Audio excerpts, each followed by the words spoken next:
Hello mga ka-star, another day, another mini vlog. Heto na naman nga tayo sa maagang pagbukas, maagang pag-display ng mga paninda. Alam niyo naman, ang tindahan ko, halos kalahati ng tinda ko ay inilalabas talaga namin. At maaga ko nga pong chinek ang chiller namin. Napansin ko na marami na nga pong kulang. Kaya nga po, naglagay na nga po ako dyan. Ang inuna ko nga pong ilagay ang Sting. Yan po kasi talaga ay sobrang binta, lalong-lalo na po sa mga lalaki. Isinunod ko din po ang soft drinks. At syempre, naglagay din po ako dyan ng Chucky, Yakult, at Zesto. Nai-enjoy nga po ako mga ka-store kasi nga po simula nang binili ko po yung chiller na yan, mas lalo pong bumenta yung mga soft drinks ko. Kasi nga po, di ba, kitang-kita siya. Hindi po katulad nung nakalagay po siya sa chest chiller namin na hindi namin mapansin kung ano ang kulang at kung ano ang wala. At dahil nga po nagagandahan nga po ako sa kanya, lagi ko po siyang kine-check para lagi po siyang puno. Dapat po kasi puno talaga siya para maganda po siyang tingnan kasi meron din naman pong panglagay so mag-refill tayo araw-araw. O diba ang ganda niyang tingnan, mas nakakaakit siya. Talagang mapapabili ka lalo ang mga bata na makasama ng mga nanay. Charot! Oops, back to customer na ulit.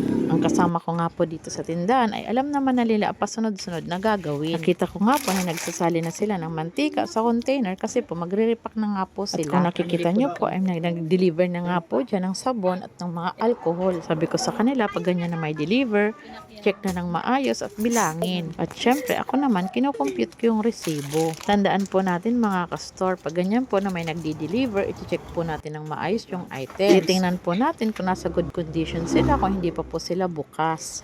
Naka-encounter na din po ako mga ka-store. Meron po kasi dati na nag-deliver sa akin. At yung order ko nga po, 12 pieces na toyo na 1 liter. Ako nga po talaga nun ang nag-check. Tiningnan ko naman po siya, toyo talaga siya. Nakalimutan ko lang pong i-check yung expiration niya.